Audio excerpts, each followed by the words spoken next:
with that, I'll introduce our speaker for today. His name is Ivan Escalante. I'm super excited to hear him speak today. Ivan is definitely a kindred spirit of mine, and the scope of his attention to detail and the studies that he enjoys, it was easy for us to become friends. Ivan is an independent researcher and alternative historian who studies cosmology, theology, exotheology, and philosophy. And his talk today is the Aeon of Sophia, Sophia's correction. What is the Aeon of Sophia, and how is she represented in the soul of each individual? Her story is a reflection of the descent and ascent of the soul back to our fullness of being. Sophia's correction refers to a personal and collective healing that the Gnostic texts speak of, a process that is unfolding in our time. The Aeon of Sophia, i.e. the Age of Wisdom, is the culmination of this process. Would you welcome with me Ivan Escalante?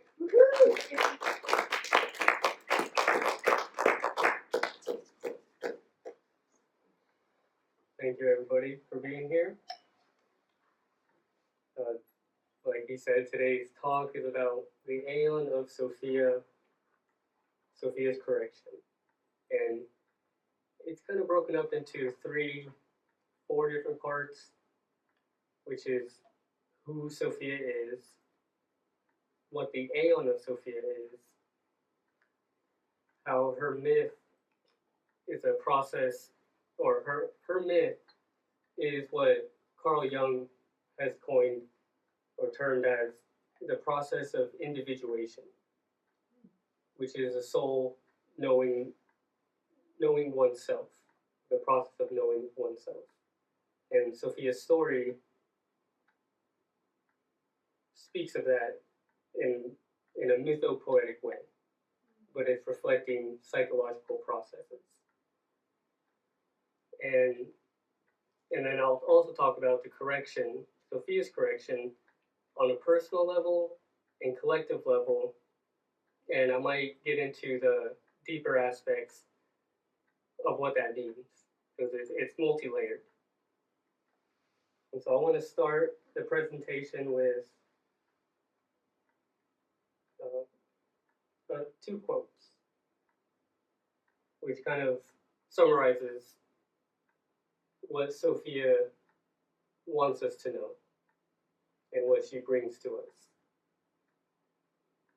And it says, what makes us free is the gnosis of who we were, of what we have become, of where we were, of wherein we have been thrown, of whereto we are hastening, of what we are being freed, of what birth really is, and of what rebirth really is.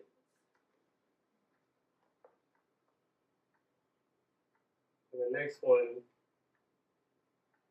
it says, heed these words, you who wish to probe the depths of nature. If you do not find within yourself that which you seek, neither will you find it outside. If you ignore the wonders of your own house, how do you expect to find other wonders? In you is hidden the treasure of treasures. Know thyself, and you will know the universe and the gods. And those two quotes, to put a date on them, the first one is from the 2nd century Common Era. And this one, I would say it goes back to before Common Era. I don't know the exact date, but this one reflects that this tradition of knowing yourself, and what modernly Carl Jung called the process of individuation, it has been the core root of the teachings of the ancient world, and what they had to offer, because the Oracle of Delphi, it was a type of institution where you could actually go and receive initiation. There with a bunch of different ways, but most famously it was through like psychedelic brews and potions and medicines that literally could give you access directly to the spirit world.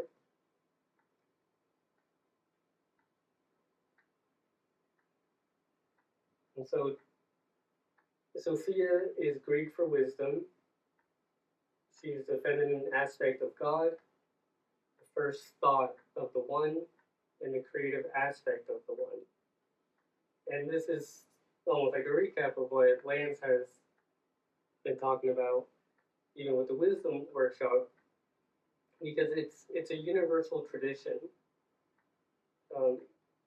Wisdom is always personified as the mother of the gods, the mother of the universe, the mother of humanity, in almost every tradition.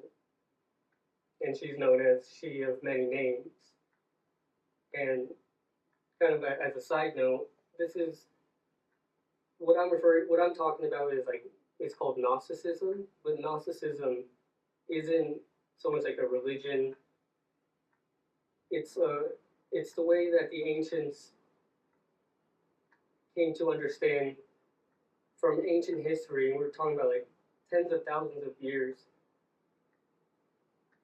up to the Common Era, because that's what the Gnostics really came about. It was them reflecting on everything that had happened and what they came to understand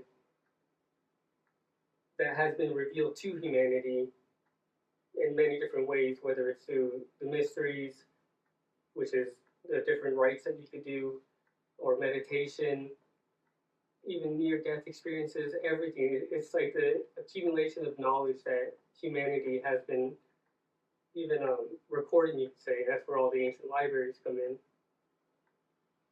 And so I venture to say that, almost like that they kind of figured it all out. And they answered almost all the questions. And that's what was the greatest threat to even the authorities of the time until this day. And so, to explain a little bit of the aeons, Sophia is an aeon. And aeons are emanations of the One. And I think there's 12 core ones and up to like 31. But they're all pairs, male and female aeons, and they're called syzygies. And they are the structural foundations of the universe. And by that, I mean with the example of depth, silence, mind, truth, word, life. It's a very basic structure where everything comes from. And they all work together to maintain the universe and our reality. And the way the Gnostics taught is that they're kind of our saviors, which they say is to make us rise above the universe. And I should be getting to that more in detail. So this quote is an explanation of how Sophia came to be. And I find it very, very interesting because this is one of the few places where it explains it in this detail. And I'll read it, and even if anyone has any questions, but I'll try to explain some of it in detail. So it says, "Now this Father is the one who beholds himself in the light surrounding him, which is the spring of living water and provides all the realms. He reflects on his image everywhere, sees it in the spring of the Spirit, and becomes enamored of his luminous water.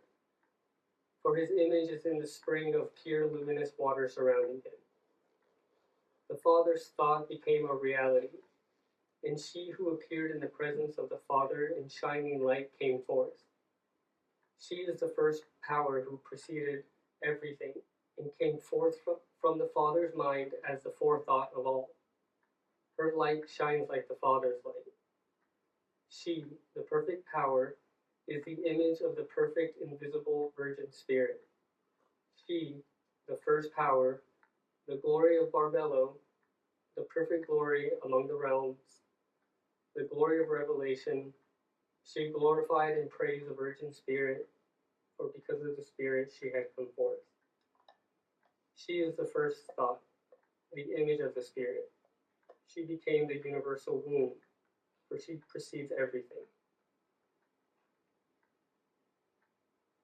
I have other slides that go into detail with this, and to me this kind of summarizes it perfectly.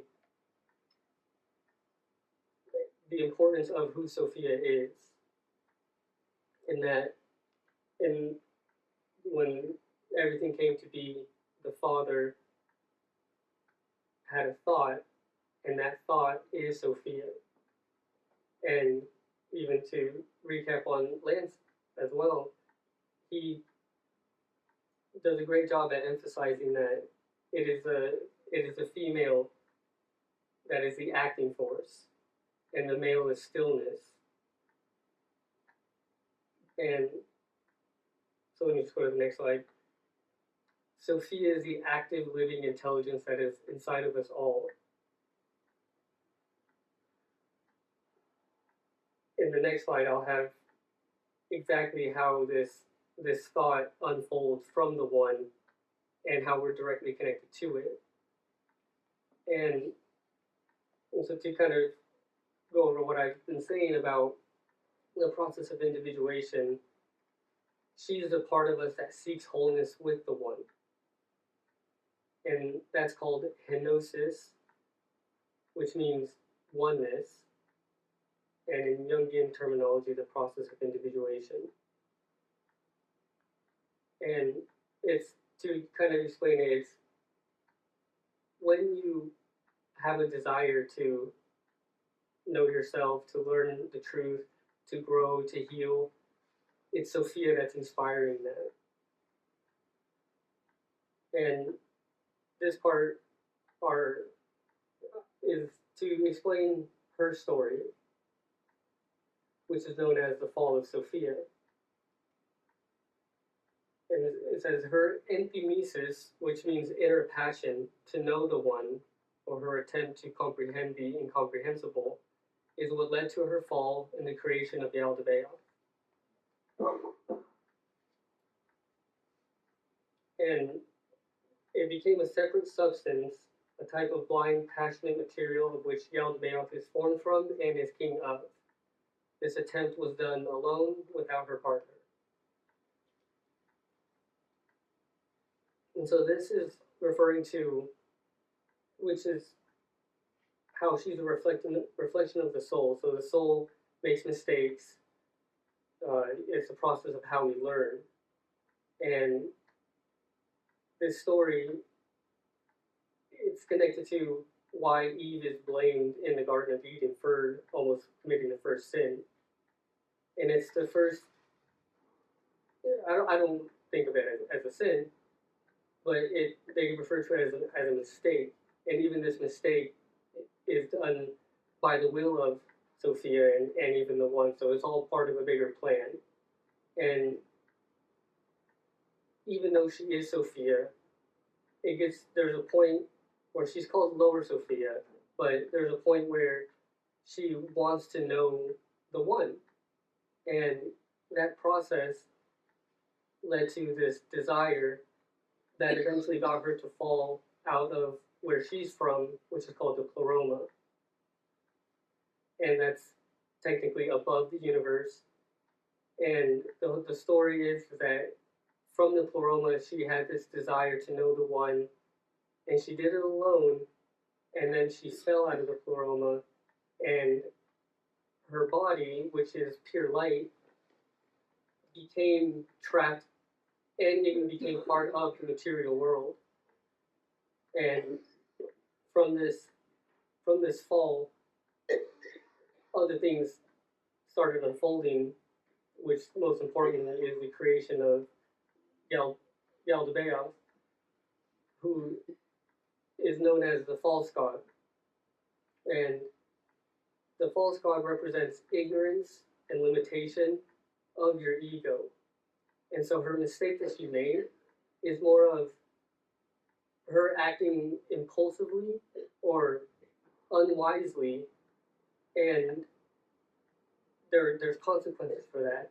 And that's kind of how it is here, like with life in general, that whatever you do has consequences, and sometimes it can be negative, but making a decision, you could say, in the right state of mind, that's where it's more positive. And so with this story, it's that she did it alone, and it created what's known as like the beginning of the story of humanity and our struggle against these lower forces. And so I'll get to in more detail with that. And so with the first thought, being the first thought of the one, that unfolds in different ways. And not only are they something cosmic, but they're also something personal. So we reflect this cosmic process, and this story and everything that the Gnostics explain, it's all a reflection of what's going on internally. And this quote, it says, "They have especially robbed the noetic human of the intelligence of the snake, for it is fitting for you to be in agreement with the intelligence of these two, with the intelligence of the snake and the innocence of the dove." And when it says that they robbed, it's referring to the archons and the Aldebaoth and the dark forces that exist to keep us in a state of ignorance.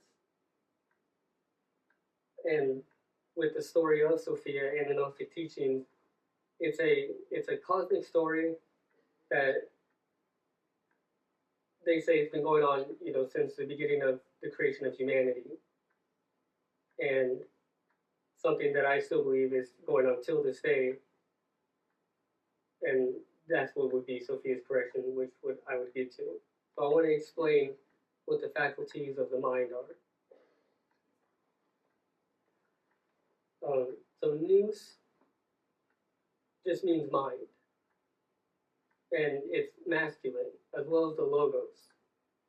So the two masculine powers of the Father, nous and logos, that's the foundation of our mind. And I added Sophia here just to show that she's feminine, and it means wisdom and clarity. And from there's pronoia, epinoia, enoia, and dinoia. And this is how the ancients would break down our thinking process, and how the thought of the Father unfolds in different ways to keep the universe going as like a living mind. So pronoia means forethought, epinoia, thought, enoia, mental intent, dinoia, imagination. And these are even types of powers that we have that help us understand. These are the powers that are given to us that help us understand ourselves and all these, you could say, metaphysical grand subjects. Almost so that we just don't stay in ignorance, and gives us the ability to rise above and overpower these dark forces. There's metanoia, beyond intelligence, and these lead to anamnesis, a remembrance, kenosis, uniting with the one, and in a union, Sophia logos, words of wisdom, wise reason, clear thinking. And so this also reflects the process of individuation, where he says that the beginning of that process is to look into the contents of the unconscious and of the mind, and and it leads to a hieroscamos or a union of the male and female, and this the Sophia logos is kind of that union of bringing together all these powers and parts of ourselves into one, so that we can keep this within ourselves and live it. It's a way of thinking and living.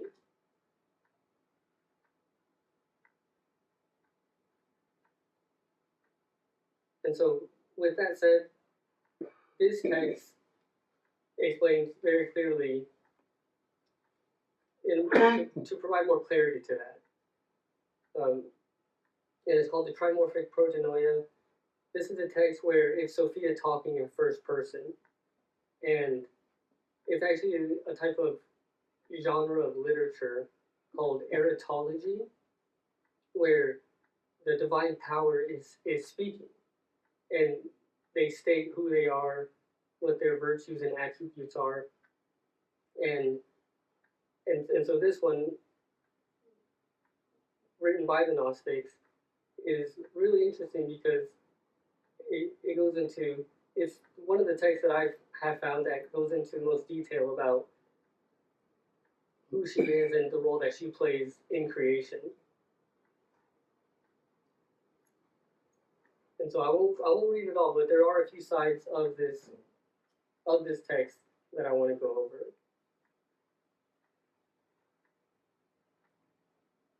But I do want to say that it says she who exists before the all.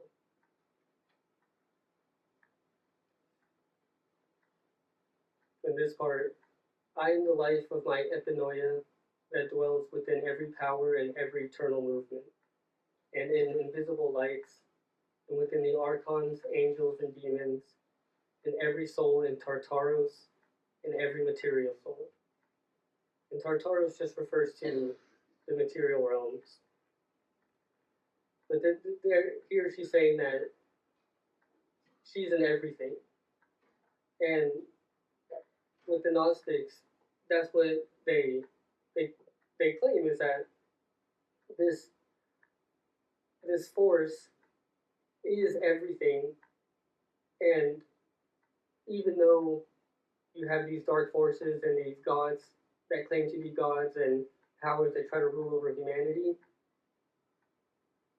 that creates what's known as duality or dualism, and that's a critique that people try to give to the Gnostics, is that it's too black and white, but in reality, it's all part of the will of the one. It's all part of a divine plan, and it's really Sophia working through them all, doing all this.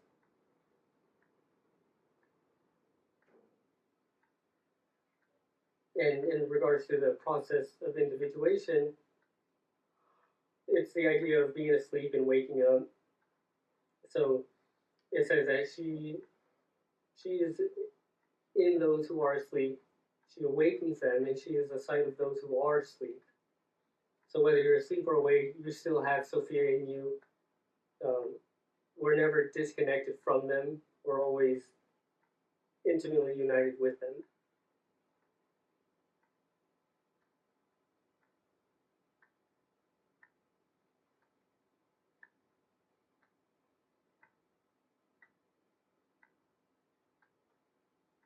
And here it says, I descended to the midst of the underworld, and I shone down on the darkness. I made the waters surge. I am hidden in radiant waters. I gradually made the all radiant by my thought. And this is similar to the Genesis story of the movement on the water and how creation came to be. And so what it comes down to is that it's a universal story that it can get kind of complex, that she is the water, but at the same time, the Father is the water. But the whole point is that these are primal substances that gave birth to the creation of everything, of the universe. And that she is that movement on the water, the active intelligence.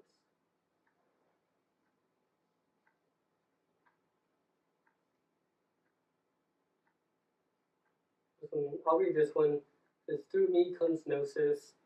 I am perception and knowledge, uttering voice by means of thought. I am the real voice. I resonate in everyone, and they know it, since the seed is in them. I am the thought of the Father, and through me came a voice, the knowledge of everlasting things.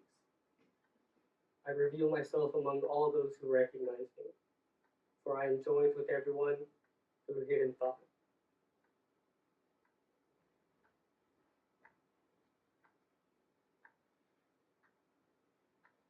This one's a quote from Irenaeus, who is a church father, that explains the story of Sophia, what this desire almost did to her, and it's from her point of view. So when she could not attain her end, which is to know the one, inasmuch as she aimed at an impossibility and thus became involved in an extreme agony of mind, while both on account of the vast profundity as well as the unsearchable nature of the Father, and on account of the love she had for him, she was ever stretching herself forward. And in the story, she's stretching herself so much that she literally falls out of the Pleroma. And so in short, Sophia reflects the soul's archetypal power to know itself, to know the one, which is to seek wholeness, and she exists in the unconscious of humanity. Her story is the drama of the psyche, the soul's journey of unity, separation, and wholeness. And that is what the descent and ascent is. So unity refers to when we're up in heaven, or the Pleroma. And I've learned more details outside of the Nag Hammadi or the Gnostic scriptures, even with past life regression, where when we're in the afterlife, before we incarnate, every soul does have a memory of itself, but we're all still on a certain stage of our soul's evolution to where you just don't know everything and you're automatically an advanced soul, but that we're connected to, we're more at home, to say it like that. And when we come down, it's a separation and a fragmentation, and that's where more of Sophia's story comes in, the agony of mind, hardship, sorrow, loneliness, and then to eventual wholeness, which that process and journey is what Carl Jung referred to as the process of individuation. And even to bring up what Lance did in his presentation, he said something like that you must do the work to be an actual spiritual person. And that it's not hard, or I mean, it's not easy, and it involves a process. And that's what the story represents, and the Gnostics taught. That for some it could be easier, but for the most part, it can be extremely difficult, and you can reach a very low point. That even though you can know that we're a child of the one, you can still feel overwhelmed and have your low points and moments.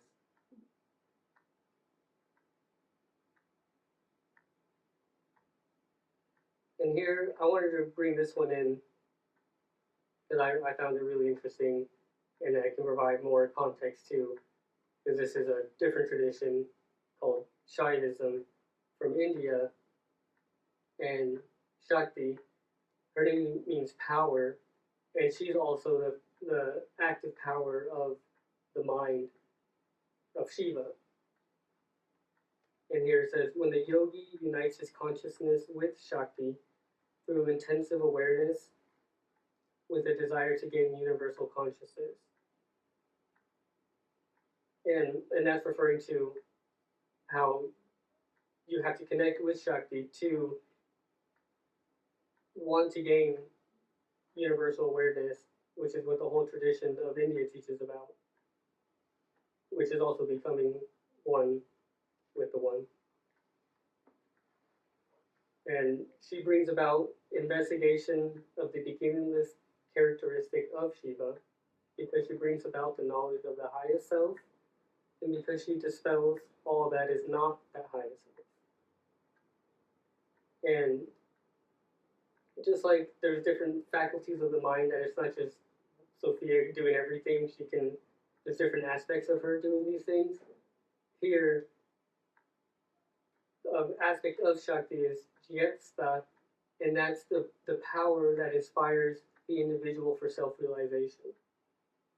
And so this is where, like, Carl Jung, he was also working on Western and Eastern traditions, putting it all together and trying to modernize this more poetic language to help, the modern mind come to know itself.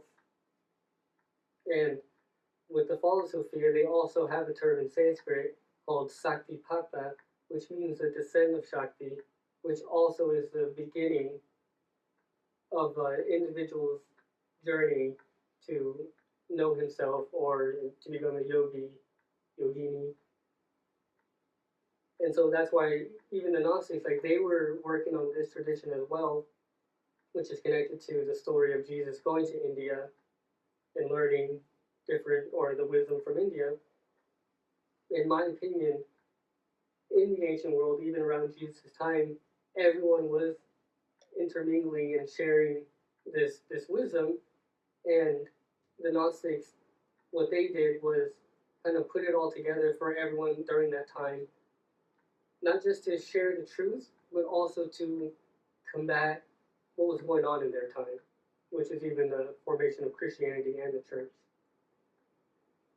And even the Roman Empire. So that's where the historical side of it is. It's really interesting as to why the Gnostics really came together, wrote these texts, and what they were teaching, and what this all means, which I kind of mentioned in the beginning, which is Sophia's correction. It's multi-layered in that you can use it, almost just for yourself, and do a personal work, inner work. And then there's another side where you do that work, but then apply it to the external world in these times, or their times, and almost try to do something about it, and get into the more, you could say, darker aspects of why these things are going on, who's behind it, what are the forces.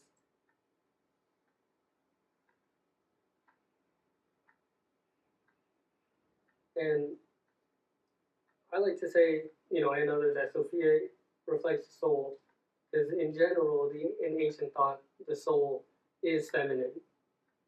And a well-known one is Persephone or Kor, or Psyche, and Eros. Like, she's always female, and there's always a male god or force trying to ensnare, seduce, and trap that soul for himself, and even, you can say, for his minions. And that's what the story of Yaldabaoth, Sophia, and the Archons. And so these aren't new ideas. These are what the Gnostics did, is kind of reinterpret, reinvent what has been known since ancient times and taught, and they, kind of not made up their own version, but interpreted it in such a way that was for their times and what was going on during their times. And she's the innate power of thinking and reflecting. She's the mediator of our outer and inner world. And a detail of this is that there's a higher and lower Sophia, which is a simple criticism that you could say the church fathers gave. Like, if she's all wise, why did she make a mistake? Why did she feel pain? Um, why did she fall out when she won with the one? And they separated in higher and lower Sophia, and that draws into a tradition as well called Kabbalah and the Tree of Life. It's how they, because a lot of these ideas have diagrams that you could use to visualize how the universe and these realms are structured. And naturally, there's a higher and a lower part. But since she is all, not only is she in the highest, but she's also in the lowest. And that's similar to the teachings of the beginning and the end, Alpha and Omega.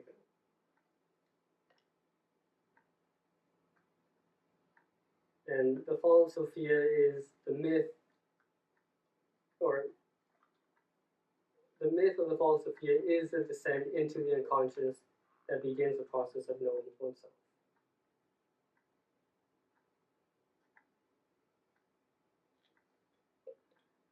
And this is a quote from Carl Jung on the Gnostics. He said, "For they too have been confronted with the primal world of the unconscious and have dealt with its contents." And that's where I can briefly mention that why I find a lot of this important and relevant is that it's at these ideas of Gnosticism, Gnosis, Sophia, they're at the core of what has happened or what modern people have learned. And it's even connected to medicine and psychology, and even down to science fiction, movies, everything. A lot of people have studied this stuff and then have realized its importance and its universal, how universal these teachings are and how important they are, and how it's a truth that, like how I said, these people have figured out answers. And with the destruction of libraries and everything that's been going on, which the Gnostics refer to as like a war against the dark forces, all this stuff is what they have wanted to keep from us so that we don't learn and grow and heal and move forward. And that's the next slide is about Sophia's correction. But let me just say here, Carl Jung, he says, hence individuation is a mysterium conjunctionis, the self being experienced as a nuptial union of opposite halves, which is Hieros Gamos and the syzygy. And so that's what is at the core of the Gnostic teachings, is the union. And that's why, in the highest sense, it's a non-dual tradition, because it's not that the Father and the Mother or Sophia and Logos are separated. They are whole, two parts of the same whole. That in the Shiva tradition, it says that Shakti is the face of Shiva, and that only through her can he be known.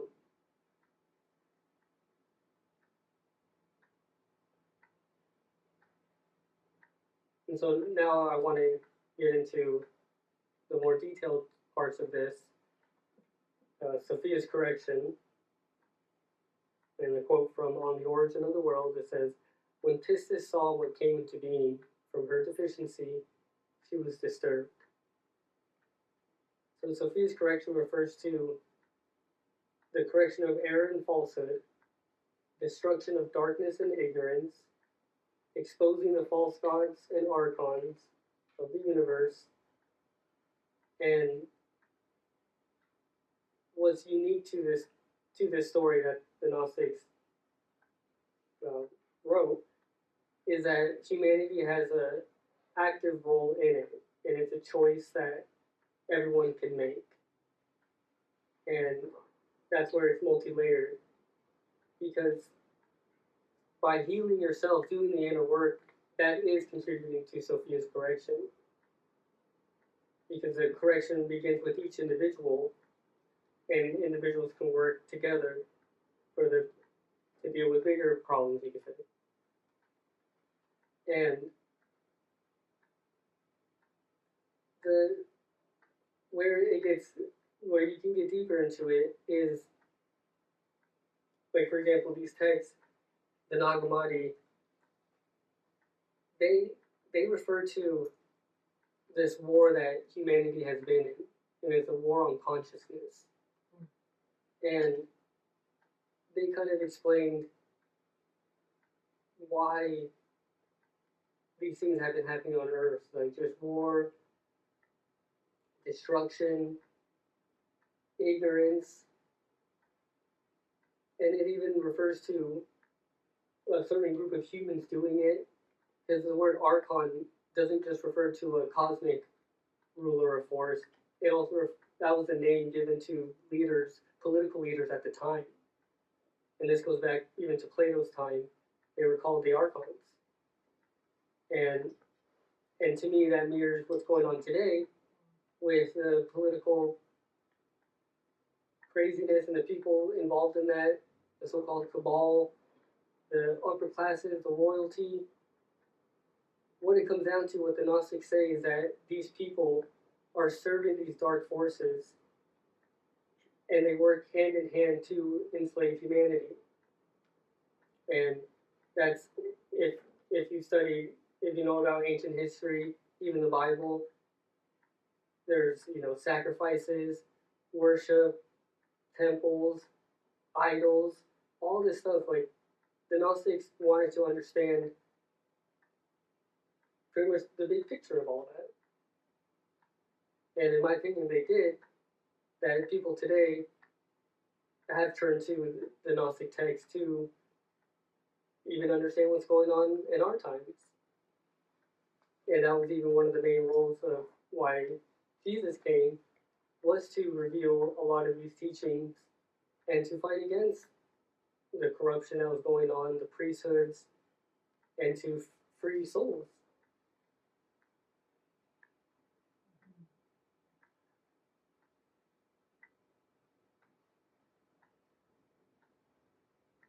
So, with the process of individuation, when you come to know yourself, it's what they can refer to as the fourth one. And this is Jesus speaking. It's a quote. It says, "Blessed are you when you see yourself as the fourth one in heaven." And with using Carl Jung's terminology, he broke it down like this: that that the fourth aspect of ourself is our true self, and you have to integrate three other aspects, at least in this little explanation, because it's technically four. Animus is male, anima is female, old man is the wise archetype, but there's also like the shadow, but that's part of the unconscious.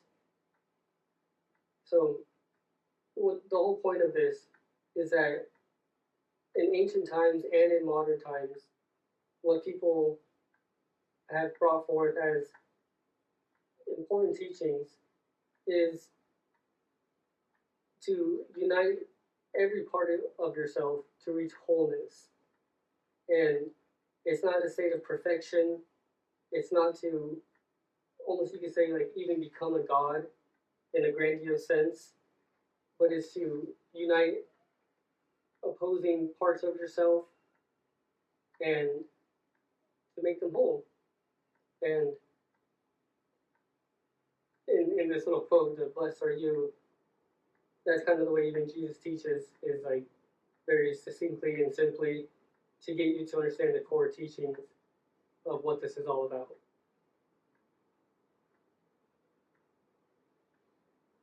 And this is a pretty interesting quote of the descent of the soul into the underworld and how you can ascend. So it says, "Wherefore send me, O Father, seals in my hands I will descend. Through aeons universal I will make a path. Through mysteries all I'll open up a way. All forms of gods will I display. The secrets of the holy path I will hand on and call them Gnostics."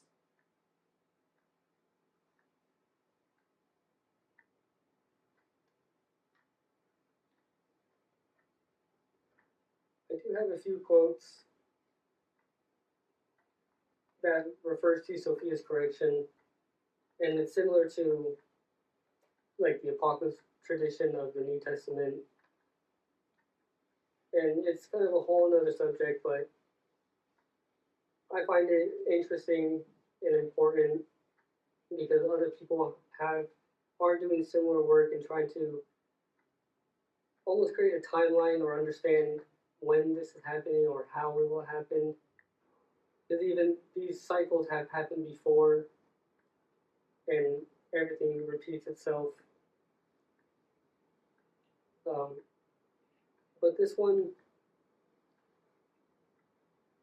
it refers to how Sophia will kind of not destroy everything, but will be a fire that purifies everything. And in this second part, it is fragmented, but it says something like, "Mercy will come through Sophia. The sons of matter will perish, and they will not be. Souls will appear who are holy through the light of the power, who is exalted above all powers." And the Aeon of Sophia here is referred to as the Aeon of Beauty, which is also an Aeon of Judgment. And that judgment just refers to what the previous slide said, to exposing error and falsehood.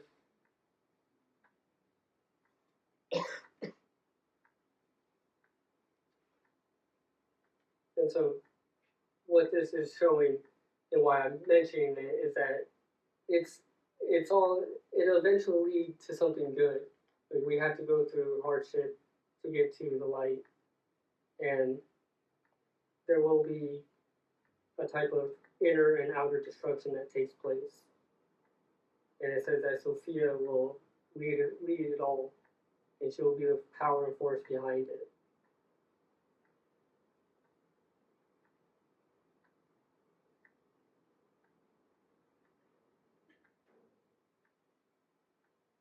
So this one says,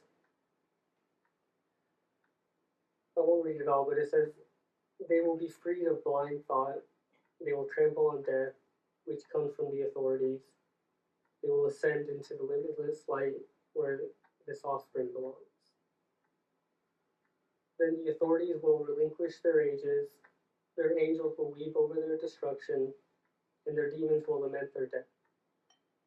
And all the children of the light will truly know the truth, and the root, and the Father of all, and the Holy Spirit. They will all say with a single voice, the Father's truth is just, and the child presides over all." So that's an example of who will be affected by this correction when the truth is known, and I'll just leave it at that. This one is interesting because it's referring to the God of the Old Testament, where he says, "I am the only God, there is no other God but me." In this text, Sophia says, "You are mistaken, Samael," which means blind God. "There is an immortal man of light who has been in existence before you and who will appear among your modeled forms. He will trample you to scorn, just as potter's clay is found. And you will descend to your mother, the abyss, along with those that belong to you. For at the consummation of your works, the entire defect that has become visible out of the truth will be abolished, and it will cease to be, and will be like what has never been. Saying this, Pistis revealed her likeness of her greatness in the waters. In doing so, she withdrew up to her light. So this is a verse that really captures the core of what Sophia's correction is. Because when you connect with your true self, the Gnostics and other traditions refer to it as an archetypal man or human. And it's what's known as the first human, the human of light, the first child of the one, the child of the one in Sophia. And it is this archetypal man which Jesus Christ is modeled after, that every individual, I won't say it should strive to become, but that's the purpose of the process of individuation and knowing yourself, is to connect with the immortal man within us, or the immortal human.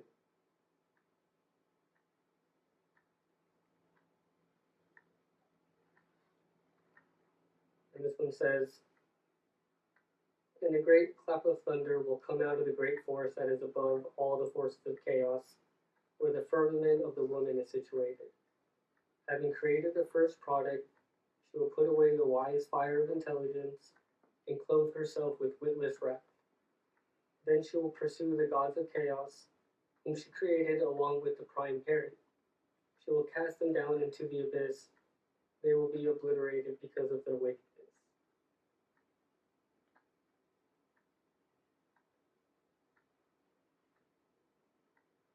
And from the Corpus Hermeticum, so let us not be afraid to tell the truth. The true human is above even the gods, or at least fully their equal. After all, none of the celestial gods will leave the heavenly frontiers and descend to earth. Yet the human establishes himself on high without leaving the earth. So far does his power extend. We must presume then to say that the earthly human is a mortal god, and that the celestial god is an immortal human.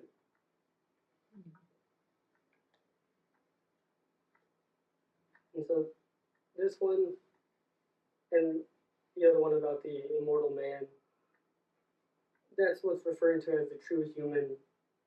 And this is even a different tradition, which is of the Hermetica. It's an example of what these traditions are teaching, and that there are forces or powers that are above everything that we have been taught is above us, or more powerful than us, more superior, or who has created us, and that the truth is that we don't belong to them, we're not of them,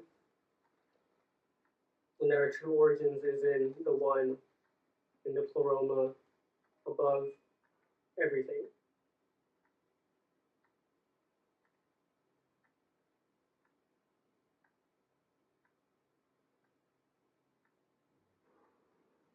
And I found this quote interesting, and this is the last one, the last slide, where it's Carl Jung, and he refers to, again, the process of individuation and kind of what the first thing that one has to do to begin it. And it's referring to confronting the mother. And so it goes, because the first encounter with her usually leads one to infer anything rather than wisdom. This aspect appears only to the person who gets to grips with her seriously.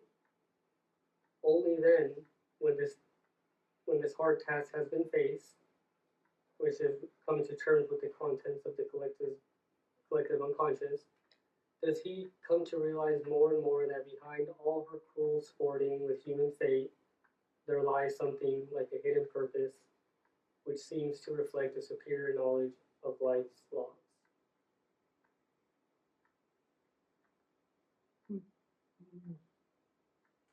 Wow, And that's all the slides that I have.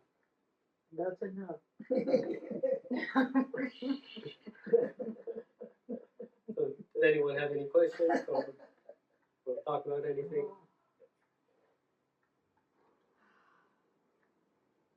So, are we to understand, this is a lot to digest. Yes. So, Sophia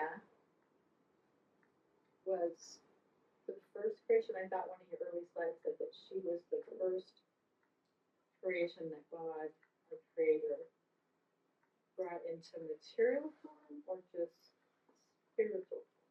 Spiritual. Okay, so did she help procreate the spirits? If she was the female version of God's source, is that what your belief is? Is that the Gnostics? Mm-hmm.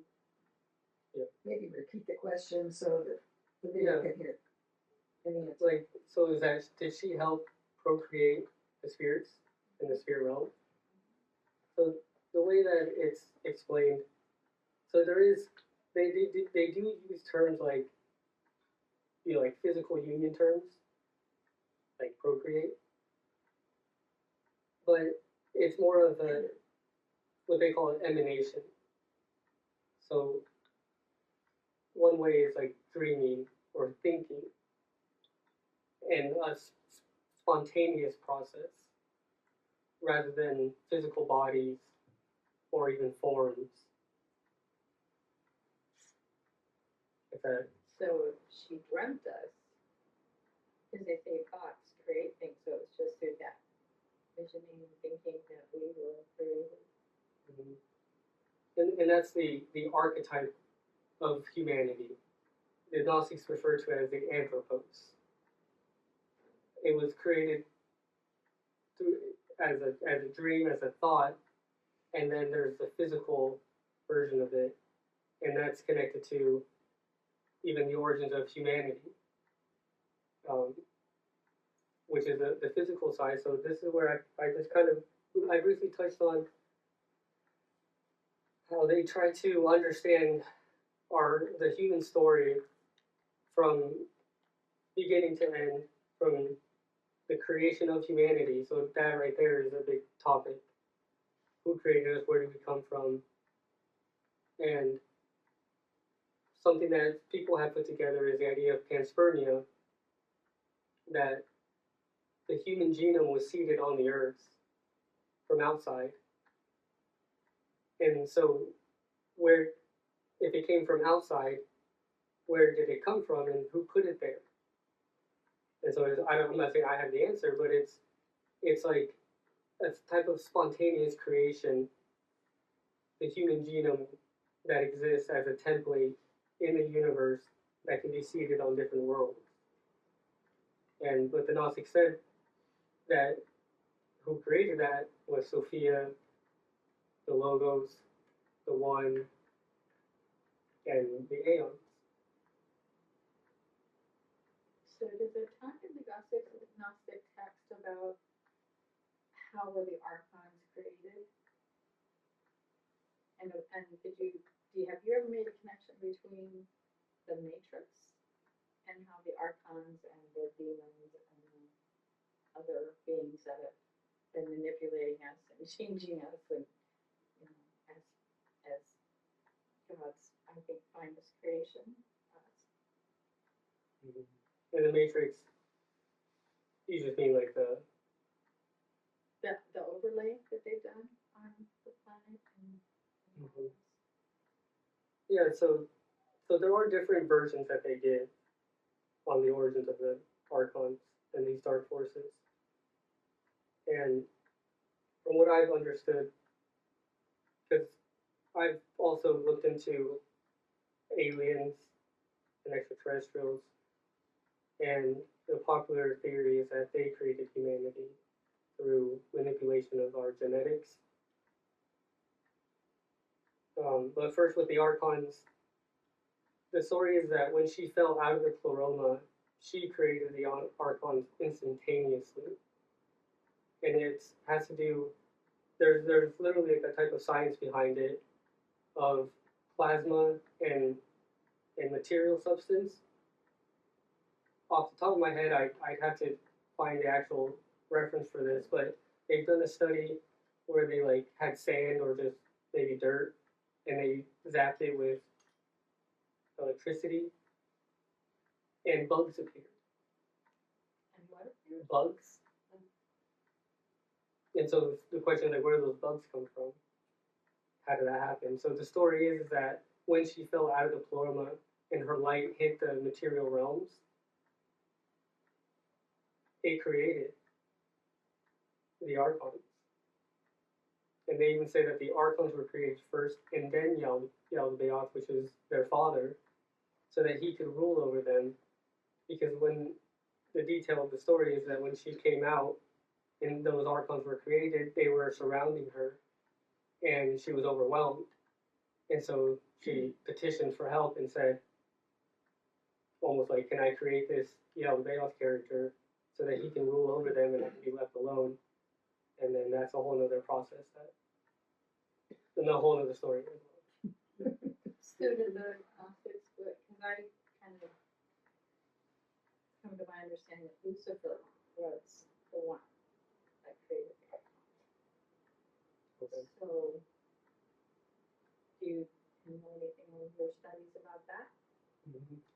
No, honestly, with specifically Lucifer, I haven't seen it mentioned in the Cosmology. Because I mainly just stick to the Gnostic texts and their versions.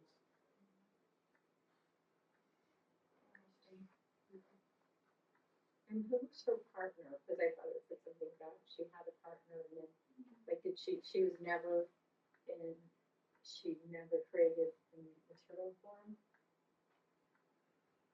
But again, there's two versions. Her partner, one of them is Christ, the Logos. And then in another version, her partner is in another Aeon named Escalante, which means will. So a partner, they're referring to an essence, not a personages or In one of essence.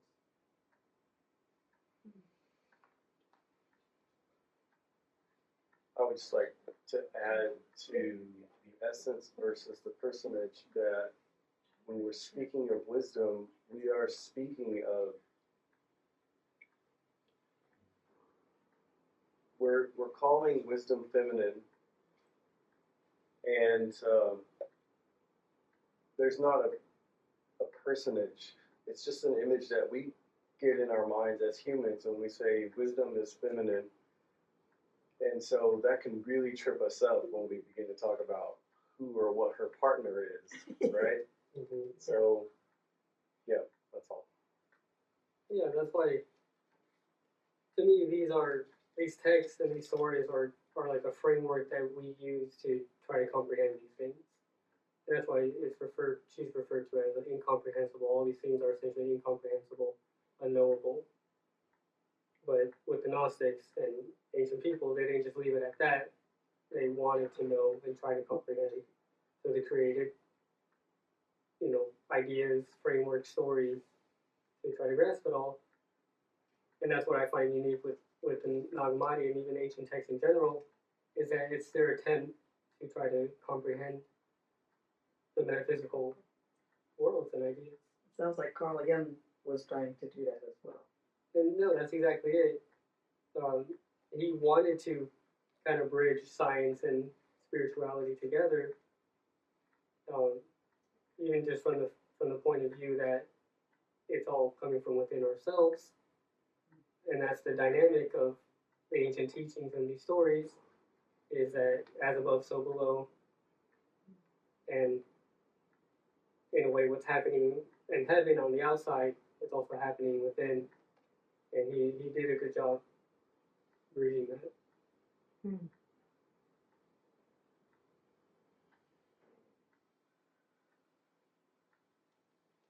Any more questions?